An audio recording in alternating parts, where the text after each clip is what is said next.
ರಾಜ್ಯದಲ್ಲಿ ಸಿದ್ದರಾಮಯ್ಯ ಮುಖ್ಯಮಂತ್ರಿಯಾಗಿ ಮುಂದುವರಿಯುತ್ತಾರೆ. ಮೂಡಾ ಹಗರಣದಲ್ಲಿ ಅವರ ಏನೂ ಪಾತ್ರವಿಲ್ಲ. ಸಿದ್ದರಾಮಯ್ಯನವರಿಗೆ ನ್ಯಾಯ ಸಿಗುತ್ತದೆ. ನಾವೆಲ್ಲರೂ ಸಿದ್ದರಾಮಯ್ಯನವರ ಬೆನ್ನಿಗೆ ಇದ್ದೇವೆ ಎಂದು ಸಚಿವ ಎಂ.ಬಿ. ಪಾಟೀಲ್ ಸುದ್ದಿಗಾರರೊಂದಿಗೆ ಮಾತನಾಡಿದರು. ಸನ್ಮಾನ್ಯ ಸಿದ್ದರಾಮಯ್ಯನವರು ಮುಖ್ಯಮಂತ್ರಿ ಆಗಿದ್ದಾರೆ, ಅವರು ಮುಖ್ಯಮಂತ್ರಿಯಾಗಿ ಮುಂದುವರಿತಾರೆ. ಅತ್ಯಂತ ಸ್ಪಷ್ಟವಾಗಿ ಹೇಳ್ತೀನಿ, ಈ ಮೂಡಾ ಹಗರಣ ಗಿಂಡ ಏನೂ ಕೂಡ ಇವತ್ತಿನ ದಿವಸ ಸಿದ್ದರಾಮಯ್ಯನವರು ಅದರಲ್ಲಿ ಹುರುಳು ಇಲ್ಲ, ಅದರಲ್ಲಿ ಅವ್ರ ಪಾತ್ರನೂ ಇಲ್ಲ.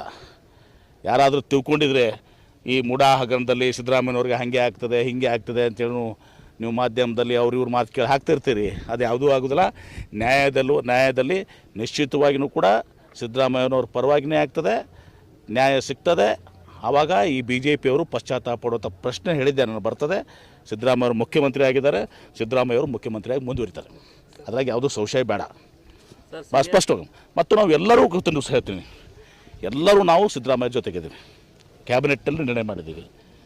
AICC ಅಧ್ಯಕ್ಷರು ಮಲ್ಲಿಕಾರ್ಜುನ್ ಖರ್ಗೆ ಹಿಡ್ಕೊಂಡು ಸೋನಿಯಾ ಗಾಂಧಿಯವರು, ರಾಹುಲ್ ಗಾಂಧಿಯವರು, ಮಂತ್ರಿಗಳು, ಶಾಸಕರು, ಪಕ್ಷದ ಎಲ್ಲ ಕಾರ್ಯಕರ್ತರು, ಪದಾಧಿಕಾರಿಗಳು ಸಿದ್ದರಾಮಯ್ಯನವ್ರ ಬೆನ್ನಿಗೆ ನಾವು ಇದ್ದೀವಿ.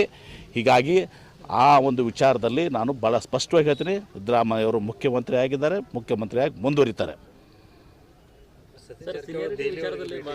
ನೋಡಿ, ಪಕ್ಷ ದಿಲ್ಲಿಗೆ ಹೋಗ್ಬಾರ್ದಂತಿದೆ. ನಾನು ನಾಡ್ದು ದಿಲ್ಲಿಗೆ ಹೋಗ್ತಾಯಿದ್ದೀನಿ.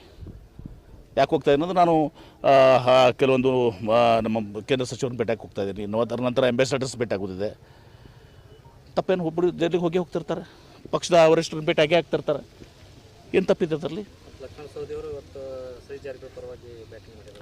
ನೋಡಿ, ಯಾರೇ ಇರಲಿ, ಸತೀಶ್ ಜಾರಕಿಹೊಳಿ ಇರಲಿ, ಎಂ.ಬಿ. ಪಾಟೀಲ್ ಇರಲಿ, ಮತ್ತೊಬ್ಬರು ಇರಲಿ, ಇವತ್ತು ನಮ್ಮ ರಾಜ್ಯದಲ್ಲಿ CM ಕುರ್ಚಿ ಖಾಲಿ ಇಲ್ಲ. ಮುಖ್ಯಮಂತ್ರಿ ಇದ್ದಾರೆ.